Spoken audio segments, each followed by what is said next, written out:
All right, Pelican Brewing cracks open today's daily ticker with Pelicano. Discover Pelican's summer seasonal cerveza and drink in refreshment. The NBA draft, ladies and gentlemen, less than 2 weeks away. So excited. It's going to be here before we know it. What happens in the top 10? What happens at 11? Where does it all go? Who knows? But let's talk to somebody who might know. Jeremy Woo, at Jeremy Woo on Twitter. You can go give him a follow. NBA draft analyst and writer for ESPN, a good friend of the program. His latest mock and predictions with Jonathan Givony is out at ESPN.com, and you can find it on his Twitter account as well. Jeremy, good morning to you.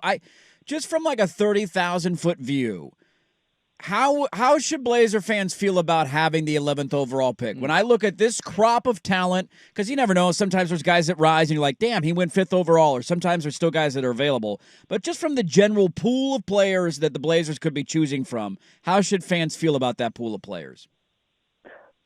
Well, I think it's a pretty valuable pick. And I think the way I'm looking at the draft right now is I think, like, we kind of have a rough idea of who the first, 7 or 8 picks will be in terms of players, not necessarily where they'll go. But after that, it opens up in a big way. And I think that's where it gets really interesting. And Portland's pick is right in the middle of that, where there are probably 8 to 10 guys, depending on eye of the beholder, who you could be in play there. And they all have very different skill sets, right? Like, no two guys do the exact same thing. So, that's one of the things I'm just very curious about with this draft generally, is just kind of in what order those things get prioritized, right? But I think that pick's valuable, and I think they're going to walk away with someone they're happy with at 11. So if you say the top 7 or 6 or whatever it ends up being is kind of calculated, is there one, and I'm kind of leading with this a little bit just because of the rumor mill stuff of reading about it, is there a name in this conversation that you think maybe it wouldn't surprise you that much if they fell out of that conversation of being a lock, of being in the top 6 or 7? Ace Bailey, an example, just to throw a name out there. Is there somebody that you think could end up slipping a little further than people think? I mean, not necessarily the way I'm looking at it. I mean, I think, Ace Bailey is someone who is a big variable in how this draft is going to go. I don't think that he will fall remarkably far. He may not go 3 or 4, but I don't think – I would be surprised if he went, 10 or 11. I'll put it that way. Yeah. But, I think guys like Bailey and Fears and Trey Johnson, Knipple and Molly Watts, those guys are probably gone by 11, right? But the next group, Yakachonis, Derek Queen, Carter Bryant, those type of guys are probably, Yegor Demin, some of those guys will be there at 11. Just process of elimination, some of them have to be, right? So I think it's not a bad spot in terms of knowing what you're working with. Interesting. We're talking with Jeremy Woo, NBA draft analyst on Twitter at Jeremy Woo. Go give him a follow there. He's also a writer for ESPN. Latest mock-up with Jonathan Givony about where he thinks guys will go. And looking at that mock, you mentioned Yakachonis. That's who you have Portland taking. I'm curious just, what about his game stands out to you as you look at him? And then, we also have a little bit of PTSD out here, Jeremy, where we're taking a lot of guards in top 10 picks, man. And I know this isn't a top 10 pick, but we got a lot of guards on our roster. Are they all going to be here? He is another point guard. So is there any concern about the fit, or should that be, not even a consideration for Portland, considering where they're at and just who's the most talented player available? Yeah, well, what I like about him as a fit is I think what he brings to the table is something. It's a different skill set, maybe than some of the other guards that Portland has. So, it's one thing to have several players who play similar positions, but the skill set overlap is sort of what I'm looking at more when I'm thinking about this. And I live in Chicago, so I saw Illinois play a ton, so I probably have seen him more than anybody else, unfortunately. No, he's a very tough-minded, creative player. I think he has more than what he's shown in Illinois. He had a huge role there, and I think did pretty well with it. But back to my point, I mean, just I like the unselfishness that he brings. I think if you look at who's on the guards that Portland has, these guys are more scoring oriented, right? Anthony Simons is really a scorer by nature. Sharp is really a scorer. Scoot is still more, I think, a scorer than a playmaker.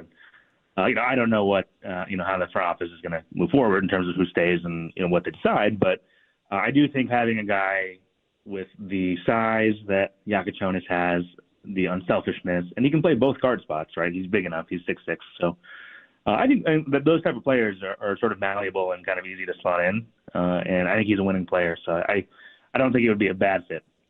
We had a BYU guy on yesterday to talk about Yegor, and we had asked him straight up because he thinks Yegor's are just like a solidified point guard with amazing vision.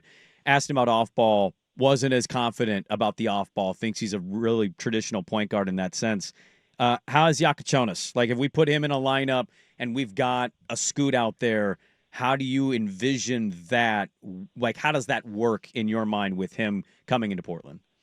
Yeah. I don't think that would be, excuse me, too big of a concern. I mean, I trust Kasparis, his shooting a little bit more than Yegor, just as a point of comparison. So, like, I think, second side playmaking.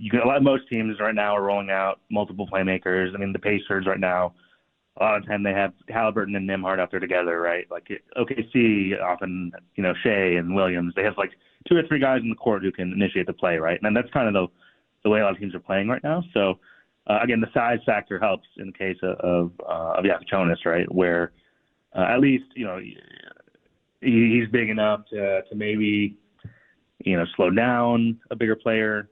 At least it gives you more presence of size on the floor. Like that all matters. So. I can see that working.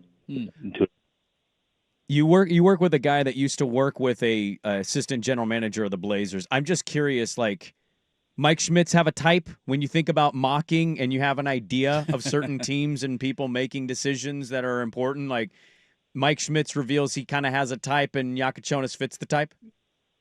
I mean, I have no direct insight into what Mike is thinking, although I'm sure it's smart thoughts. Yeah. I mean, I could see it.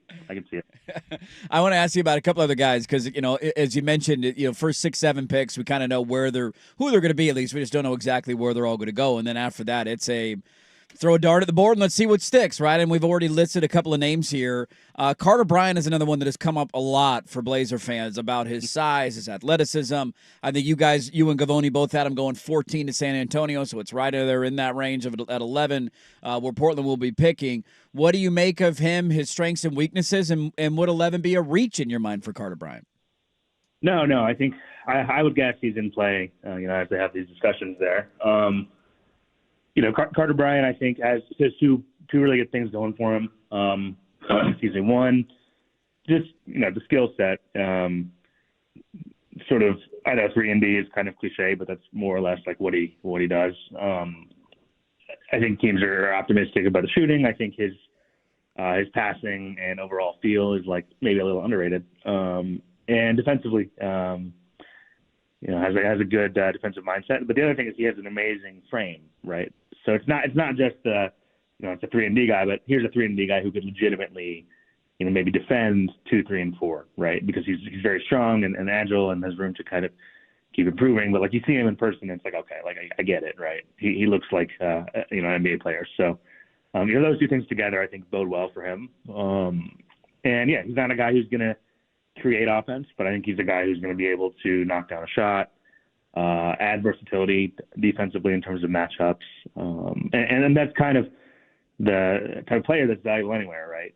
And in this class, there aren't that many guys like that. So I think he's benefited from that as well.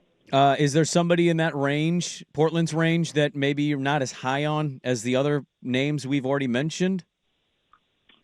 I mean, I don't know if I would love it's not that I'm not as high. It's just like I don't know if I would love like the Derek Queen set there. Like I don't know if that makes total sense. Like I think with Klingon, I think you'd want to have a second more agile guy on the floor. I think you wouldn't want to have 2 sort of bigger, slower guys. So I don't know if I'd love that. I'm trying to think if there's anything else that. I think in that range, Joan Berenger is a French. French defensive-minded center, really interesting young player. But again, with Klingon in place, I don't think you double down on the center at 11. So, yeah. But beyond that, I think it's kind of interesting because, like I said, these guys are all kind of different flavors, right? Like they're all, this group talented, but they have different skills. So it's just kind of, what they feel directionally with the roster, what they want to do, and but none of these guys I think really duplicate what they have necessarily either. So it'll be very it's a team it's a little hard to peg at this early. Well, I mean, on that point, Jeremy, I wanted to ask you on that because you mentioned some of the fit stuff. That's always an interesting debate. I feel like we have every year going into the draft, especially for teams in Portland's position and kind of where they're at. Of just what percentage breakdown is it? Just this guy's the best player available and we got to take him, and what percentage of it is this guy fits a need that we have, or we already have Klingon, or we already have guards, so we don't need necessarily that on our roster. Like, as you did from a philosophical standpoint, how would you view that? Yeah, well, I mean, look, I think it depends. It's funny, like we always talk about, do they need this? But a lot of that is just also internal evaluation, right? Like, it's not so much necessarily, do we need another guard, but it's like, is this guard better than the guards we have, right? Like, is he better than what we have? And I think that's usually the bigger question. And like when I'm looking at the mock draft, I am trying to also ask that question, right? Like, put yourself in the shoes of the team. Like, is it an upgrade, right? And it's okay to load up at certain positions if you think it's an upgrade. Is Portland far enough along in what they're doing to say, we need this specific role and we have to address it to the draft? Like, maybe not. But also, like, again, you don't want to cannibalize the minutes for a guy who you believe in. So I think what they do to some extent will also be a referendum on what's already on the roster, right? I mean, I think Kamara has been a good find. Like, Avdia had a really good season. Like, they made some good stats last year. So I'm genuinely curious what they feel is the way to go. I know you cover a lot of pre-draft stuff. You go to the Combine. You're in Chicago. I'm just curious to get your thoughts of what you wrote or thought about these two guys versus what you've seen so far early in their careers, Shaedon Sharpe and Scoot Henderson. Obviously, there have been players in their own drafts that have performed better than them so far, but your thoughts on what you thought of Shaedon Sharpe and Scoot Henderson going into their respective drafts versus what you've actually seen from them here in Portland so far. Definitely, yeah. I mean, I think Sharpe was always a tricky eval. Like that year was an interesting test case just because he didn't play at all at Kentucky, right? I'm sure you remember. He ended up in the draft anyway because people were intrigued by him. So I think to get to where he is now, I mean, I'm not going to act like I watch every single Portland game, so don't act like it. on exactly how these guys are today, right? But I think that the progress he's made is probably not bad considering the level of experience that he had. He takes a little bit of time. He's been able to play through it. Certainly, you'd like the 3-point shooting to be better, right? I'm not looking at these percentages. Like you'd like this to tick up, but I think it's sort of what you expected, right? I mean, a guy who was gonna take time. And often, got wing scorers just take time to kind of adjust to the speed of the NBA, make the right reads, and just learn to play team basketball. Because a lot of these guys, coming from lower levels, like aren't asked to play roles. So that's a learning process. Scoot is someone who I saw a lot more of with G League Ignite. I think someone who obviously I think there were probably higher expectations than what he's necessarily shown the first two seasons, but. I think point guards in particular can take a while. And it's kind of the same thing, right? Where maybe he benefits from if they get another ball handler and he doesn't have to be, the full-time lead guard, right? Like I think he is still more of a scorer by nature. But yeah, I mean, I think there's more in there. I think there was a reason, for the optimism coming in, and I would hesitate to write him off, but also it definitely has been slow, and I'm sure it hasn't been what everybody hoped for either. Yeah, big year for both of those guys coming up. Jeremy Woo, ESPN. Go check out his great piece with Gavoni breaking down the draft, where guys are going to go, where they think the best fit is for all those players. You can find it on his Twitter account as well as ESPN.com. At Jeremy Woo is where you give him a follow, man. Thanks. I'm sure you're busier than hell right now with the draft coming up 2 weeks away. You got a lot going on. Yeah. We genuinely appreciate the time out here in Portland, man, and hopefully we can do this again soon. Yeah, no worries. Thank you. There you go. Jeremy Woo of ESPN. Yakachonis do it for you? Yeah, I mean, he's kind of similar to Yegor in some ways, right? Better shooter, he says. Better shooter, more of a playmaker, doesn't have to be in one designated kind of slot, can go out there with whoever. Kasparis is a cool name, too. Kasparis Yakachonis. That's a cool name. It's very blazery. Very blazery. We love our Eastern Europeans. I think that's the tough thing is, like, any idea that there's only one dude you want is a ridiculous stance. There should be like 4 or 5 guys in this slot area that you should be eyeing.